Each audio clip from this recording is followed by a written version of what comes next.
Hello, this is Kinninigan from RagingReptilian.com. Welcome to my The Dark Crystal movie review. Now, I talk about this movie quite often. It obviously is the basis and the foundation of my Skeksis reptilian theory falling all together, and I've made multiple videos about it. If anyone's not aware, The Dark Crystal came out in 1982, produced by Jim Henson. The creature design was also done with Brian Froud. Now I've made a video. The last video I made on the Dark Crystal was an analysis, and I showed a lot of the creature shop footage from the Henson shop, and I went over a lot of the theory of the Skeksis being the reptilians themselves. I did this video. This was a re-upload from my other channel, Anunnaki wall relief in the Dark Crystal movie, where Henson showed Sumerian influence, but I'm going to be showing some other symbolism in this video. I figured it'd be interesting to do a review where I point out some things that I've only came to my attention after watching the movie a few times. One of them is Henson's obvious knowledge of the Emerald Tablets of Thoth and the Epic of Gilgamesh, because he put symbols from both these ancient texts right into the movie. So it gets very interesting. We also have a few other things that Henson showed in this movie. Up until modern times, they never even appeared to me. Some of the things involving some of the 6 things we've been teaching about reptilians. And of course, there's this re-upload here by Nupin Sang with his theory that I first heard a long time ago, that Muppet Master Jim Henson was assassinated by reptilians for the way he displayed them in the movie. So I will put all these 3 video links in the description if you want to see my other Dark Crystal research. I have this Wikia pulled up here. By the way, this is the version that I watched last night that we're going to be reviewing. This is the re-release of the, it's a remastered version in widescreen and restored, just to give you an idea of the video here. Now this is the ending. I pulled this up in the video. I went through and I took out a lot of screenshots, and I put those in folders, and we're going to talk about each one of those screenshots and separate things about the movie, because they're all dealing with different symbolism. So rather than try to go through the movie with timestamps, I spent most of the day cutting out thumbnails. So to make things a little easier here. Yes, that is the main characters. That is the Gelflings, Jen and Kira. And this is the last scene of the movie that we get. Ultimately, like a lot of fantasy, and it's sold as a love story, the power of love defeating evil. And yes, that's true to an extent, but there's a lot more going on here also. So to get you familiarized, I have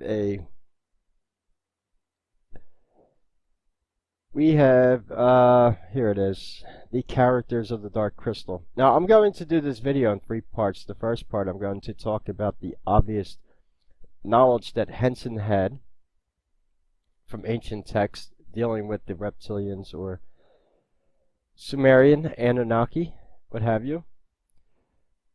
At the end of this video, I'll give you my theory on which of the different races are being portrayed in the movie. The one that's not on the screen right here, which are in the movies, we will talk about, are the podlings. They are the humans. The Gelflings, Aughra, and the Skeksis, and the Oru are all different alien species, I believe, that he was showing in the creation of the Earth. And what's amazing is I have a screenshot taken out that goes even with the theory that Henson was pretty much putting forth the same ancient creation story that I was, with the comet destroying Atlantis and the rise of Babylon. And we even get that symbolism in the movie also. So Henson was very aware of a lot of things. For example, Uru are these are the good characters in the movie. There are 12 Uru and there are 12 Skeksis. The Uru and the Skeksis are created in the beginning of the movie 1,000 years ago when the crystal in the movie breaks. It breaks into two. The Skeksis become everything that is negative and evil, and the Uru become everything that is positive and right.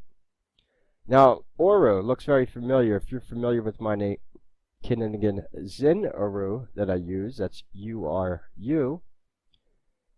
That is from the Emerald Tablets of Thoth, Tablet 10, the Key of Time. Say ye the word Zin Uru, and power ye shall find. Yes, it's an Atlantean word of power. So that already gives us some insight already into who the Uru are. Yes, it's metaphoric for the Atlanteans, and the Skeksis are metaphoric for the Alpha Draconian Reptilians, the ones from the Alpha Draconian star system, the ones that are more bird-like, and Henson showed them as birds. Now, every one of the Skeksis looks different. This is going to be important. I'm going to show you another character. We're going to go through a slideshow in a little bit. That's going to show you I believe that Henson made one of these Skeksis look more like an Alpha Draconian Reptilian than the others, and we're going to point him out. There's another interesting character in the Dark Crystal. That is the character that goes by the name Chamberlain. Now, why is Chamberlain interesting? Well, all the other Skeksis have names like this: Skekayuk, Skek-Kru, Skek-Ur, Skek-Eat, Skek-Ra. Well, one they refer to as Chamberlain. Now, they all have jobs, and the Chamberlain is actually a job, but what's very interesting about the word Chamberlain is it sounded familiar to me, and I knew that it came from a text that I read before, and it means an attendant on a sovereign or lord in his bedchamber, or a chief officer in the house of a king or nobleman or treasurer. So where did that come from?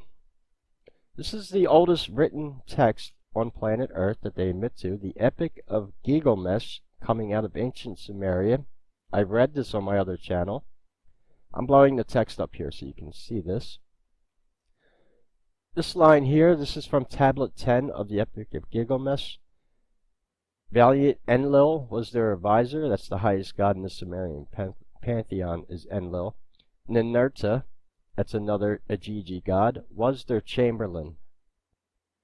He took, yeah, it's no coincidence either. So, he's making references to the Epic of Gilgamesh in Sumeria, the Emerald Tablets of Thoth, Atlantis, and even though this is not a, it could kind of be written off as coincidence, but nothing is coincidence to me. I'm just blowing this up a little bit here. If you notice also, the exact screen time of the movie is 1 hour, 33 minutes, and I don't think that is by coincidence. This movie was so well constructed, as if you watch the other video with the behind the scenes stuff with Brian Froud and them creating the characters, every minute of this movie took them great amount of time and effort and work to produce. So I don't find that to be a coincidence at all. So we're going to, like I said, we're going to get into looking at some movie stills here. The ancient knowledge is there. First of all, we're going to go, I wanted to show you this pic first, because this is the first scene of the movie, how it starts out. And this should be very obvious to you where I'm going at with this. We get a thunderstorm. That's symbolic of the fallen angels falling down onto Mount Hermon in the form of lightning. Now that is the castle that the Skeksis live in. So we're going to go through some of these. This is the Chamberlain, the one I was telling you about. This is probably one of the scenes that got Henson in trouble eventually, because if you notice, the Skeksis put on these long, elaborate garbs and robes to make themselves, appear bigger. In this scene here, Chamberlain is banished from the other Skeksis, and his robe is removed. And when his robe comes off, you see that this thing that looked really big is just like this parasitic kind of like icky looking bird kind of hybrid creature. And that is Chamberlain right there. That's the one. And you see the obvious pyramid symbolism right there. More Illuminati left eye symbolism. This is Agra. Yes, and there's a scene right there where she's telling Jen the end of the world, and she puts the eye, well, the Illuminati triangle right over the left eye. I just made a video about the left eye. So yeah, a lot of symbolism here. This one here, let me see if I can actually, I'm going to increase the size on this. This is a moving contraption of the Great Conjunction of their solar system in the movie. This is when, these are like tulpas or familiars of the Skeksis. They're these crab-like creatures that go out and just, the Skeksis work with black magic, so they have familiars, and these are the creatures here that they send out to capture the Gelfling. Now, you'll notice something, and I noticed, you see on this big globe right here, there's an impact crater, and what appears to be something the size of what would be quite possibly the comet Venus, maybe, striking the Earth. And that was my theory on how Atlantis and Lemuria were taken out, and what was the event that eventually, well, they say took out the dinosaurs. That would have been the fall of Atlantis and then the rise of Babylon. So I don't think, now this impact crater is not there in the original part of the movie. It only happens when this contraption breaks and the mud crabs come in. Then I noticed there was an impact crater there. And they were talking about the end of the world and the prophecy and the Great Conjunction. So Jen he goes here and he's giving a part of the crystal, and he's kind of guided on his way that he needs to put an end to the Skeksis, that it is a Gelfling. Now the Skeksis think that all the Gelfling are dead. They had most of the Gelfling in this movie killed. And Jen now finds out that he's part of this prophecy that happens pretty soon.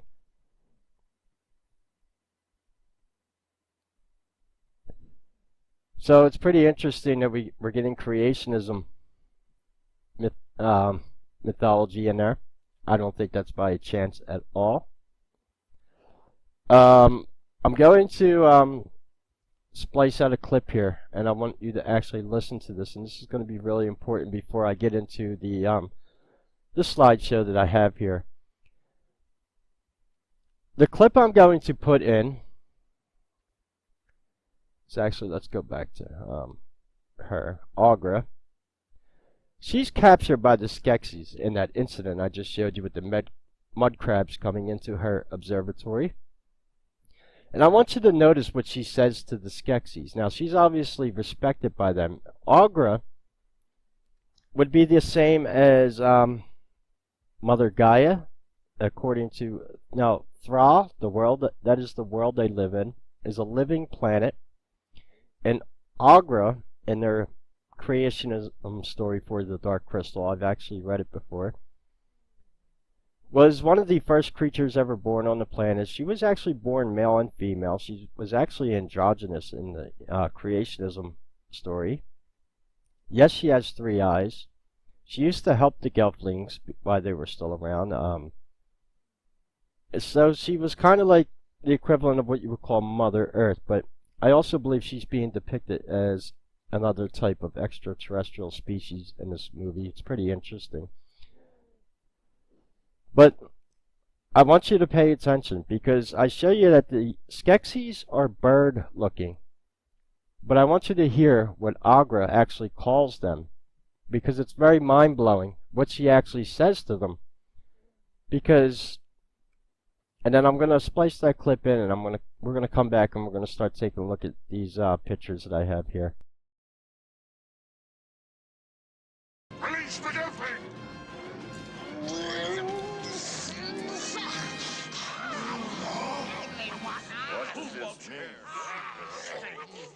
Fools! Skeksis fools! What do you want with me? This is no Gelfling! Of course I'm no gelfling, you putrid lizards! I'll get my eyes for you! Yes, she actually called them putrid, quote-unquote, lizards. When they look more like birds. They don't look lizard-like. Well, one of the Skeksis do. We're going to look at some pictures now. And this is where the real interesting part of the video is going to start to happen. I told people I have a few folders here of screenshots I took out. Yeah, they're named different things. Some talking points and some symbolism going on in this movie. Some of the topics I'm going to be talking about here are disturbing. They involve, of all things, Henson was showing pedophilia and human cannibalism, especially that of babies. There is a lot more going on in this movie that appears to the eye. We're going to start with some slideshows here, and this is the first one I want to show you. This is a Skeksis that goes by the name of Skek-Ayak. And he looks different than the other Skeksis, doesn't he? All the other ones are bird-like. And here's a side profile of him. I've thought, and so have a few other researchers, including Donald Marshall that I know of, had mentioned it. Although I didn't know if he was saying that they used a real one or one that, what I believe, it's not a real one. I believe that this Skeksis right here is the closest thing to an Alpha Draconian reptilian. It looks a lot like the reptilian that formed in my Yusef Estes shapeshift analysis. He's got more of a snout beak. He's a little different than the other Skeksis in the movie also. He's like fat and he's a coward. He runs away from the Gelfling. And he speaks with a kind of pompous British royal accent. All the Skeksis speak differently. But Skek-Urak, he's a little different. Now in the movie, I had some movie stills pulled aside there. We're going to look at those later at the end. This is him right here. His occupation is gourmand. His Oru counterpart is Amaj. And I believe he is the one that looks closest to what a real Alpha Draconian may actually look like. Now, he likes sweet liquors and hot spices and boasts to have... Now, this gets a little disturbing. This is right from the Muppet Wikipedia, but according to the... Now, there's some Dark Crystal books out and creation myths. Gorman likes to eat a lot. He likes sweet liquors and hot spices and boasts to have a different menu for every feast. He's in charge of the castle kitchens. Now, this is where it gets a little disturbing. In the novelization, he is described as too slovenly and slothful to take care for anything else but food. However, his menus don't satisfy Skeksis' raging appetite for long, so they ask Skekna for scraps to appease their hunger in between meals. I like how they put the word raging in there, huh? On the world of the Dark Crystal book, Skek-Ayak's kitchen are said to be decorated with Gelfling-style emergent skeleton pattern, repeated 1,000 times. What did they say? They are eating Gelflings? Well, I believe so. In the movie and in the books, the Gelfling race, except for Jen and Kira, and it isn't until Jen and Kira meet in the, we're going to talk about the scene in which they meet in a few minutes. They each think they're the last Gelfling in Thra until they meet each other, the union of male and female, and they fall in love. We all know the power of love. I've already mentioned that. Well, a lot of people are aware of that. Yes, it is an occult power. It's very real. It's a very real etheric power. And it's one of the things that scares the Skeksis. But Skek-Ayak, I believe, is... Yeah, he's a... So if you watch the movie, keep an eye out for him. He's the one I believe is the most representative of a real Alpha Draconian. And the part too that he is the cook for the castle, and he has Gelfling-style skeletons on his kitchen wall. Come on, symbols are all around for that one. So, next. Now we're going to talk about some interesting things here. This is one of the most infamous things. Actually, I should have went to this. We'll go to this pic first. Yes, the infamous Fountain of Youth scene. And this scene is probably well known. It's known by a lot of people that watched the movie. They got a bad feeling about the scene, didn't really know what's going on. The podlings in this movie are the humans. They're the slave race of the Skeksis. And the Skeksis drain life essence from them. It's a clear liquid that they consume to make them appear younger. Life force energy. Or like lost feeding. They collect it and it's put into the vial here and they drink it. And after the podlings had this done, they then the podlings, after they get their essence drained from them, look like they've been abused. Their face shrivels up, their soul's being taken from them. That's what this life essence is. The podlings, however, no longer are making a strong enough potion for the Skeksis. So then they decide they want to do the next best thing, which is eventually get a hold of Gelfling life essence. And they actually attempt to try to do that.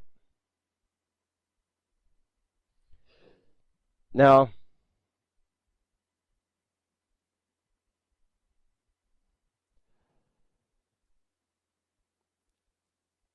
these screenshots here, because, you know, this is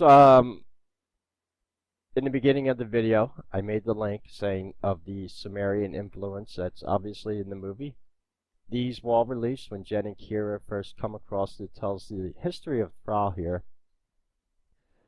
However, you'll notice that these look very like the Sumerian reliefs, kind of coming out of, quote-unquote, the Epic of Gilgamesh, of all things, out of Sumeria. We have the pine cone up here on top of this head.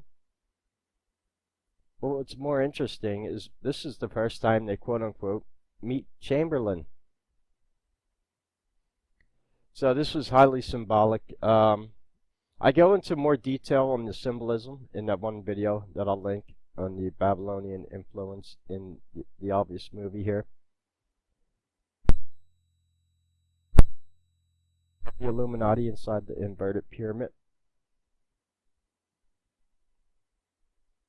And of course, Chamberlain's trying to coerce them in the scene and make him seem like he's a good Skeksis, but he wants to bring the Gelflings back to the other Skeksis so they will let him be accepted back into their group. You notice now he's not wearing his majestic Skeksis garb anymore. He's wearing shredded robes because he's been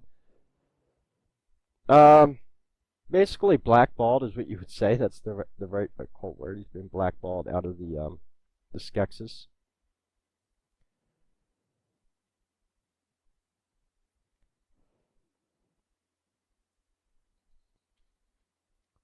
Now I'm going to mention this.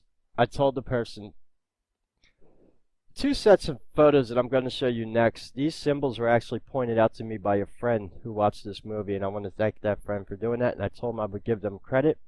This is not something that Kinney originally figured out, even though I've seen this movie quite a dozen times. And when they pointed it out to me, I said, how did I not see that? Or maybe I just did see it, but didn't. I mean, I've seen it, but didn't realize it was sitting there right in front of my face. These are 2 of the subjects that Henson showed in this movie, which are highly disturbing. And then we'll come back and talk about something a little positive. So I want to thank that friend ahead of time. One of the first things we're going to talk about is something very disturbing that was shown in this movie. I've made videos about it in the past. That is human cannibalism within the elite. I made a video about one of those people today on my channel. I'm always talking about it, but this is not specifically just human cannibalism. This is the cannibalism of babies by the Reptilians. Yes. Going in lines with a lot of things that I've been saying that has been criticized about not being true. Well, Henson showed it in this movie, and I'll explain to you what you're looking at here. This is a scene that you see right after Jen first meets Kira. This is a creature in like a bog and a swamp here. This is the mom right here. This is the mom. Those are two eyes. She's like a froggy looking kind of big thing. These are her two babies right next to her, right on the sides. So this is the mom here and the babies. The next scene, and I took these screenshots out and you'll actually see the transition shot. Look where we go to next. It's the babies right there, now cooked, being served to the Skeksis at their Skeksis dinner. And yes, that is the babies you just saw in the swamp, and that is the exact cutscene how it goes in the movie, from the showing the babies to winding up on the dinner table. What's even more disturbing, I'm not going to put the audio in. I'm not trying to use too much of the media for copyright reasons, but one of the Skeksis back here says, he says baked in the creature's name. He says, I want the rarest meat, which is even more disgusting on top of that, saying that he wants it basically rare and not even cooked. But yes, that is them consuming babies, and the symbolism is right there. So Henson was showing quite a bit in this movie, with even topics that I'm talking about going on 36 years later, because I'm 40 years old, 35 years later. Yeah, no, 36, yeah. And up until recently, it hasn't really been put into too much of the mainstream. Yeah, people like me and other YouTubers, yes, we're talking about it now, but we get censored for it. And Henson showed this in 1982, right in everybody's face. This is why I think we're going to talk about, at the end of this video, why the Dark Crystal sequel was never made. And a little bit about the Netflix reboot too. Because one of my subscribers comes in to play with that one. I had a Kinninigan character submitted by one of my subscribers, Mimic Octopus Man, if he's watching, for the new Netflix reboot. It's not going to be as good as this movie, but it should be quite interesting. So, the next part we're going to get to here, shown to me by one of my friends. Oh, I got too many pictures over there. No big deal. This one, this folder named Panda. This one is pretty disturbing. I cut this out. This one involves Kira. If anyone knows, okay, why I named this file here Panda, I'm warning you up front. Panda is a term used by pedophiles when they steal the innocence from a child. And I'll show to you why they use the word quote-unquote panda. Now this is Kira when she's captured by the Skeksis. And they're literally trying to drain her life essence because they need stronger. The podling life essence wasn't doing it anymore. So, but she escapes. But you'll notice something about Kira now. Below her eyes. And this is the beginning of what Panda is. This is right when she escapes after being in there. But it gets worse. And as I said, like with the podlings, they lose when they get their life essence drained. You can physically see it in their faces. But I'll explain to you why it gets into something even more, a little bit perverse here. The Henson showed right in people's faces, including pedophilia with the elite. This is a scene where Kira is surrounded by the Skeksis in the end. I'm not going to give up too much of the ending of the movie in case you never did see it, but I showed you the last scene. So, not really, no reason to really get too much into it, except I'll deal with what the end of the movie has to deal with it. Yes, it's the power of love, defeating evil and ascension, more or less, in a nutshell. But look at her eyes. This is what is called Panda, and I've seen pictures posted by, I'm not going to say the names because it's too controversial of a topic, but they are there if you want to seek out the information of pedos posting pictures of kids with these bags under their eyes, and it's kids that have been victimized under ritual abuse, sexual ritual abuse. But it gets even a little more disturbing with this.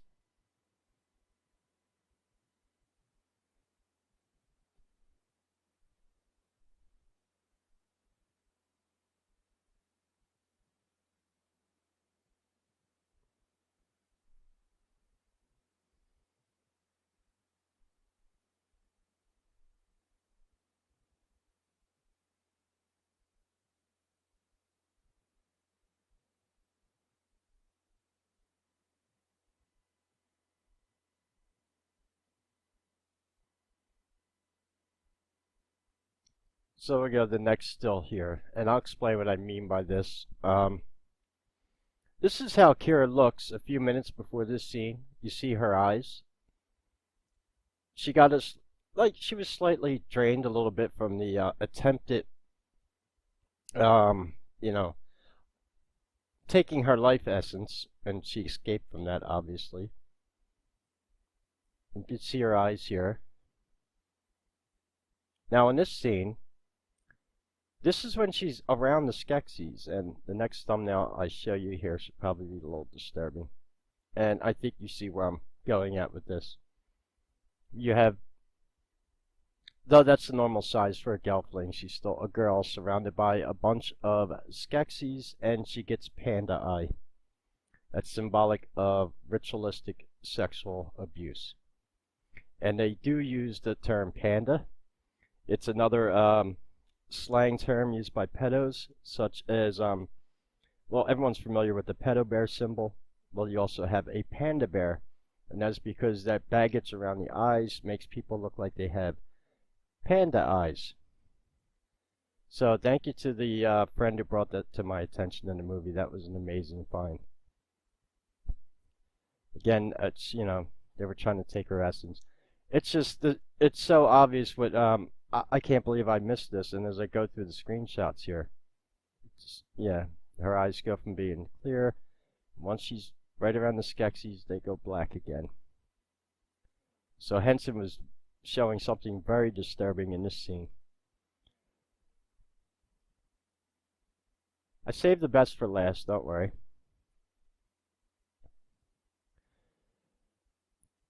This is when Jen and Kira first meet. Jen falls into a swamp. It's actually that swamp bog that I showed you with the mom and two babies. This is the scene right before that. She goes to pick Jen up out of the swamp, and you see their hands are about to touch, and they have a telepathic connection. They call it dream fasting. And what happens is this is the first time they ever meet. They think they're the last two Gelflings in Thra. Then we go to this scene here, and they telepathically see each other's life from childhood up until present day in a dream sequence. And she tells them why they're doing this. We're dream fasting. Yeah, they're having a telepathic connection. Now, Kira in this movie also telepathically communicates with animals. And we get the whole history of how they survived as Gelflings and how they were raised. Little Kira blending in with the pod people. This is Jen being raised by the Uru. So that's pretty interesting. You know, Henson even showed the power of telepathy in this movie. And eventually, you know, like as I said, it's the love of the Gelflings that and the Skeksis. And that's like the mainstream ending, but this movie also deals with a few other things, especially the creations myths and all that. I'll put this link in the description. I found this. This was pretty cool. These are movie stills. I thought there'd be a slideshow here, but some of the making of the movie, which is pretty interesting. The stilt riders are in here. If anyone plays Oblivion, I believe the inspiration for the I played Morrowind. They'll know what I'm talking about. There are still rider animals in Morrowind that you ride around like that in the Elder Scrolls series. This is some of the publicity stills, and obviously this is the Skeksis. You can see the black magic casting circle there with the crystal in the middle and the pyramid. Highly symbolic of black magic. This is Henson, Frank Oz, and all them planning. They put a lot of effort into this movie. I go into a lot of the making of the movie, and the one video I will link that will be in the description. This one over here. I actually Jim Henson Reptilians in the Dark Crystal movie, and I go over a lot of that symbolism there. So, but I'm going to put all these links in the description in case anyone's interested. Now, what I want to do now is we're going to go back to the characters here for a second. I'm going to explain my theory on who is who in this movie. We obviously have the Alpha Draconian Reptilians being portrayed by none other than the Skeksis. We have the Uru, which I make the case for, are the Atlanteans. The Podlings, the Pod people, they're the humans. Fizzgig is always a reference to God whenever you have dogs in a movie, especially, I've noticed they use them a lot in around Reptilians. They did in the new X-Files reboot. There was a dog that the Reptilian was actually playing with on the floor. That is because backwards dog is God. So who do I think Kira and Jen and the Gelflings are? I believe they are the Arcturians, or the Watchers, the ones in control of the Black Knight satellite. I think I have to remake a video on the Arcturians. I'm not going to get too much into specific alien races because obviously they're all individual videos themselves, but I believe they are the Arcturians. Agra, right here, she is definitely a Zeta Reticulan alien gray. There's no doubt about that. You can even see it like in her facial features. That's and I think that's why she was tolerated, getting away with calling the Skeksis putrid lizards, because it would be kind of like the relationship that the tall alien whites have with the Illuminati and the Reptilian Draconians. They're both yeah, I'd say they're both pretty bad. I wouldn't even try to justify either one. The Zeta Reticulans, the Archons, the Skeksis, well, Illuminati, call them what you will, the Reptilians, yep.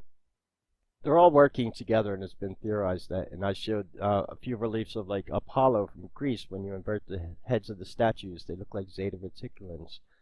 So that's who I think Agra was being portrayed as. Now the Arcturians, they're an interesting species. They're the ones from Espelin Butes in control of the Black Knight satellite. The message that Nikola Tesla decoded when he thought he was first communicating with Mars, and then actually said no, it was a probe around the orbit of the moon. The Black Knight satellite, that's another interesting topic, video of its own. And of course the Podling people in the movie, I said, are the humans. And with that one symbolism that I showed, we'll go back to that for a second, of this,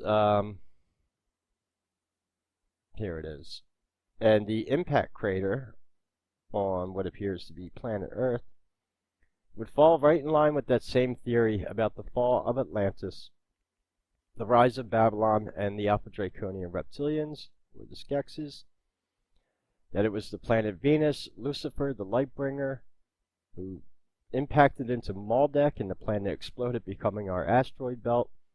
We then have the Anunnaki come down after the dust of the dragon settles, and according to their one tablet, that was like 3 years, 3 months, and 36 days before they can come down and start founding Babylon. That was done by Marduk.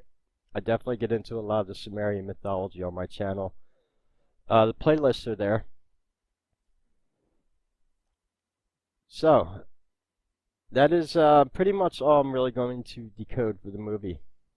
Just a few minutes here, and I'll talk to you over this. In the end of the movie, of course, deals with, I'm just going to show you this very quickly. It deals with ascension. these creatures here, I don't know what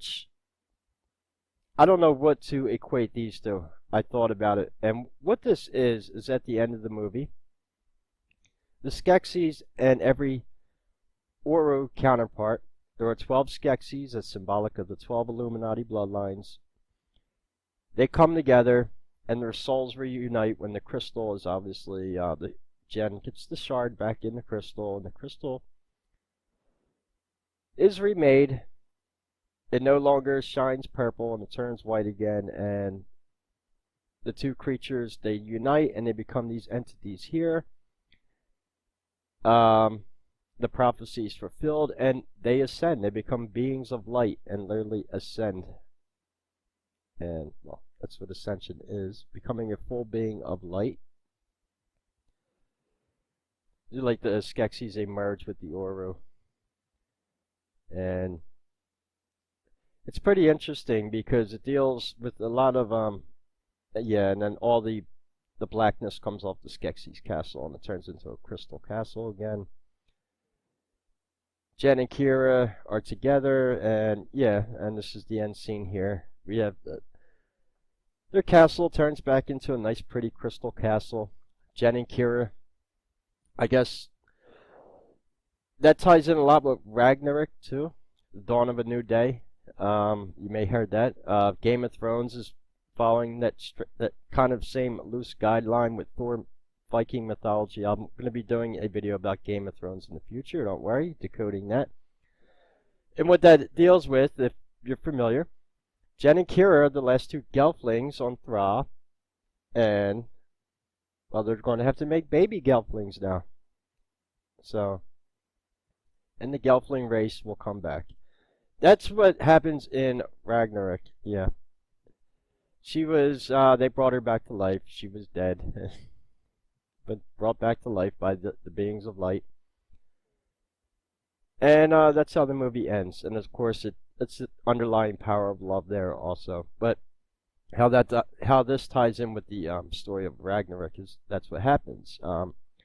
George R.R. Martin is following that same thing with the Song of Ice and Fire. Remember, the last book in the series is going to be A Hope for Spring, I believe.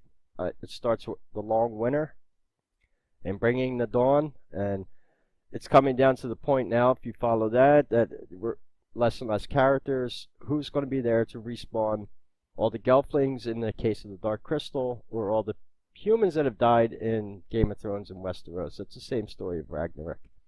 Ends the same way. So Henson was using quite a bit of mythology. He knew his stuff when it came to the occult. That's what I'm saying. It's one of the reasons why I've been such a fan of his work over the years. And he's done quite a few great video projects besides the Dark Crystal. Any other recommendations from me off the top of my head? I highly recommend the Storyteller series, his Greek mythology series. And there's another movie he did about witches, which was the last movie he ever made. I should make a video about that, because he showed a lot of symbolism in that movie too. I think that movie, it was the last movie he did before he died of that mysterious flu. And I believe he was showing more occult symbolism in that movie that got him in trouble also. Wouldn't be the first time. We know they shut Stanley Kubrick down. And before I end this video, like I said, yes, there was a sequel planned for this. Henson, of course he planned a sequel. This movie was amazing. I'll go through some of the set design in this movie. This is not CGI. This is all handmade sets. And the sequel never got put out. The sequel was going to deal with Jen and Kira when they're older, and she was the Gelfling queen then. Like I said, I'm sure Jen and Kira, stayed busy for a few years after this, and then it was supposed to come back to when she was the queen, and I believe it was some strange return of the Skeksis again, somehow. Well, that got booted. Now, they're redoing a series on Netflix. I told you people that one of my subscribers, let's go through here, I got a bunch here, he's on here somewhere. Mimic Octopus Man. Netflix had a contest on a character creation and you could submit a character to the producers of the Netflix series, and if they picked it, they would feature it in your in the new Netflix series. But Mimic Octopus Man submitted a Kinninigan character for me,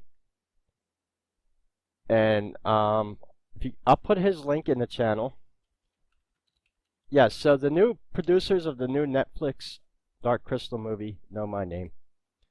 Yeah, he put a character creation in there to the new Netflix Age of the Dark Crystal with sound, and I want to thank him for that. I'll put his video links in the description. In fact, all these links will be in the description. I hope you enjoyed my decoding of the Dark Crystal. If there's any questions or comments, leave them below. And until we speak again, this is Kinninigan, and take care.